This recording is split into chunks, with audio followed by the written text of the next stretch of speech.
Well, okay. This is the Battle Chess TAS, and there's a few things to mention here before we get started. The main thing is, it basically was discovered by complete and total accident. I like pressing start a lot. Well, that's start.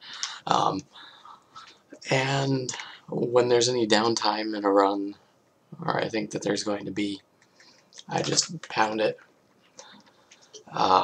So it turns out it actually does something in this, and it's completely undocumented that it does this, but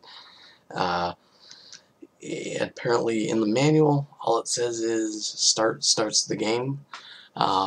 Start actually appears to deadlock the CPU in NES Battle Chess, but it has to be at specific points in the CPU's cycle.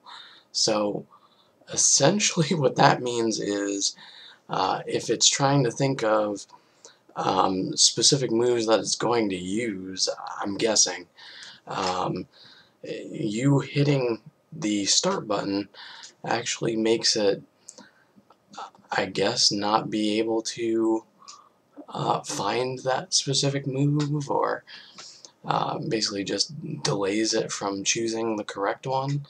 Well, whatever it's doing, it doesn't appear to be like a force move, because it usually picks, something that's a little bit more optimal in other versions of Battle Chess. So it doesn't look like it's implemented as a force move, and it's not called out in the manual, but who knows. So our best guess is that it's somehow interrupting the CPU, and this is kind of supported by the fact that you can, in a task situation, and actually real life here, IRL, you can actually press the start button fast enough to actually get it to do nothing. It won't actually do anything while you're pressing the start button fast enough, but again, you gotta pound it essentially to get it to do what you want in that way. But that will basically deadlock the CPU, and it won't be able to do anything. It will just sit there forever, never being able to actually execute a move. So what we're gonna do is we're just gonna play this out in a few. So the actual timing of the start presses actually matters more on the point in which the CPU is actually trying to do something in the cycle. So you can press start a bunch of times, a lot of areas, and it won't do anything. But if you press it on a few frames, it will suddenly not be able to retrieve certain moves and be able to default back to other things. And it turns out there's an optimal way to do this. The less start presses that you use, the better. So essentially what you can do is, I think there's 1 or 2 start presses for one move, and then I think 3 for the last. But we'll just play it out, and then I'll explain some relevant things. So that's the first frame that it'll start, and so we're just moving a pawn up, and we just manipulated the CPU.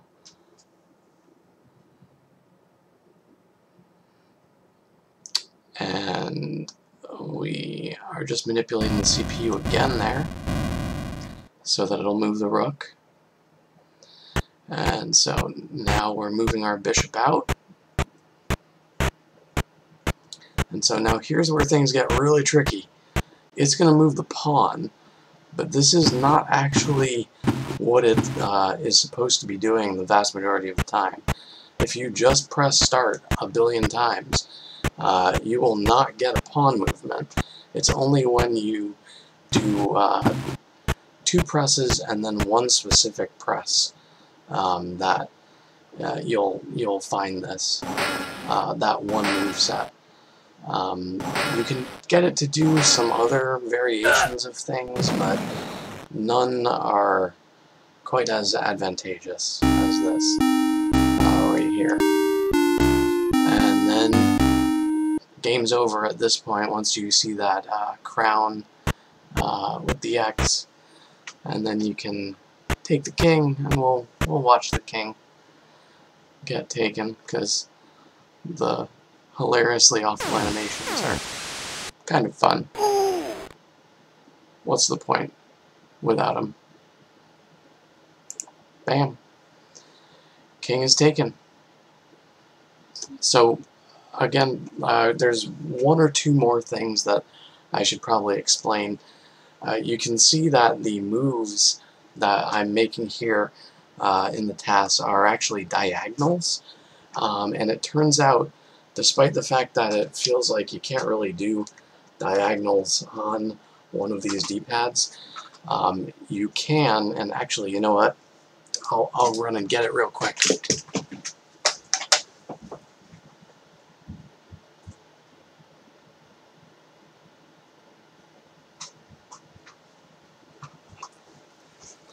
You can do it on one of these joysticks.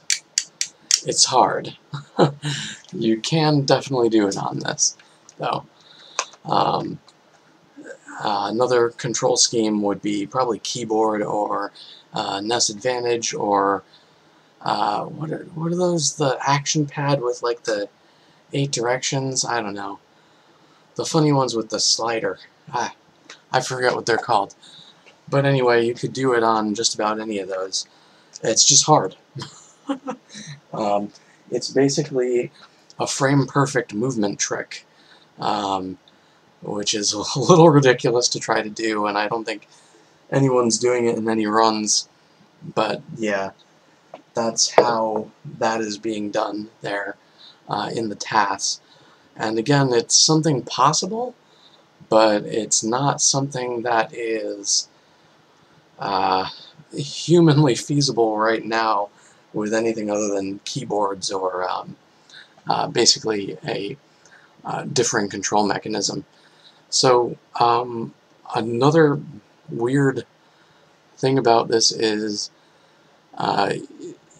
it detects every other move. Every other frame you can input a move. There's frames that are like dead frames where it won't allow you to put in an input for that frame. There must be like a frame pause between every single frame, every input attempt. So that's why you can't just hold down, where's my controller here? My prop. Hold down this and get it over, or even hold down, you know, diagonals and get them over. It actually has to be a press, and that's for pretty much everything. So has to be pressed. You can buffer moves. You can go about 4 frames ahead of the entire game, but it has to be frame perfect. If you miss it even once, it looks like you just lose like 2 frames instead of just 1. So you're already 2 frames behind for the rest of the attempts at it. And ShesChardcore actually got something crazy like 10 plus of the buffer moves excuse me, done in her run. So that's pretty cool. I didn't even think it was terribly possible to do, but people can actually take advantage of the buffer, which saves like 100 frames in a run. So yeah, Another small optimization that came from the actual TAS, aside from like the specific start presses actually allowing for a pawn move instead of another rook move. Turns out taking with the bishop, taking the pawn with the bishop is actually more favorable. It takes up less time, and by a lot, actually, by almost 10 seconds by itself. So that's the optimal one to move, even though it would seem like the queen might be easier to do with just button presses. But yeah, other than that, I don't think that there's anything terribly, let's see. Yeah, I don't think there's anything terribly specific, so let's just go through it one more time, and I'm going to try and point out some stuff.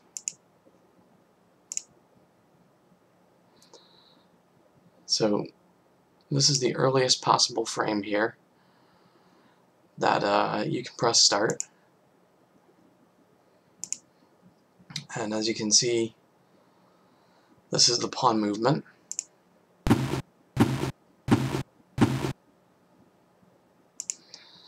And again, here's 2 start button presses to get the correct movement from the pawn here. And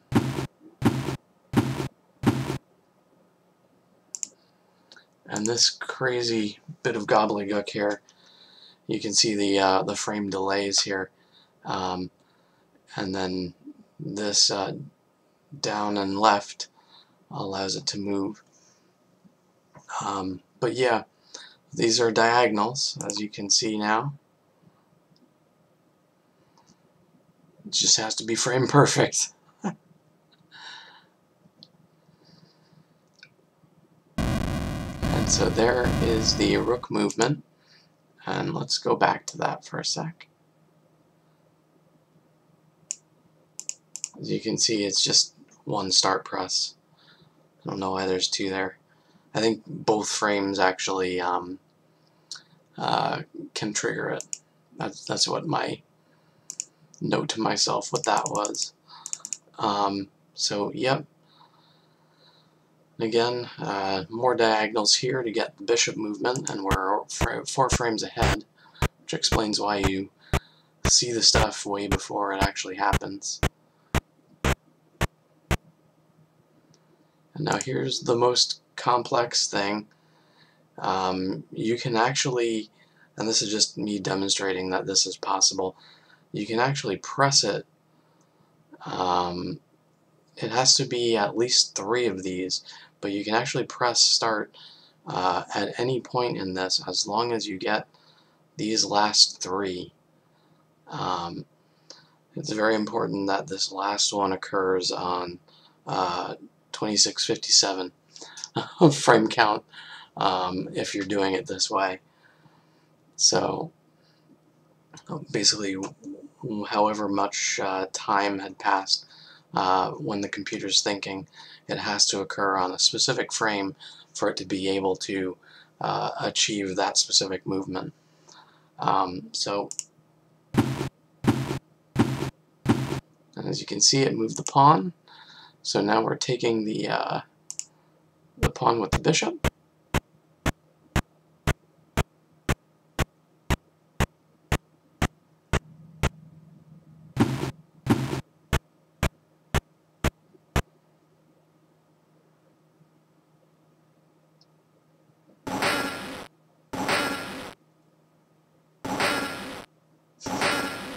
The graphics.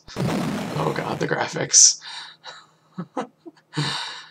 And then checkmate, and we're done.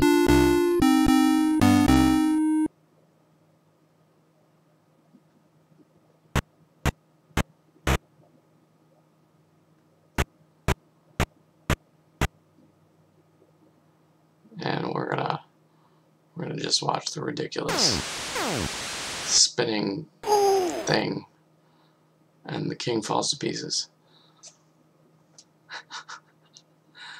And yep. So that's it. That's Battle Chess, and loved this game as a kid.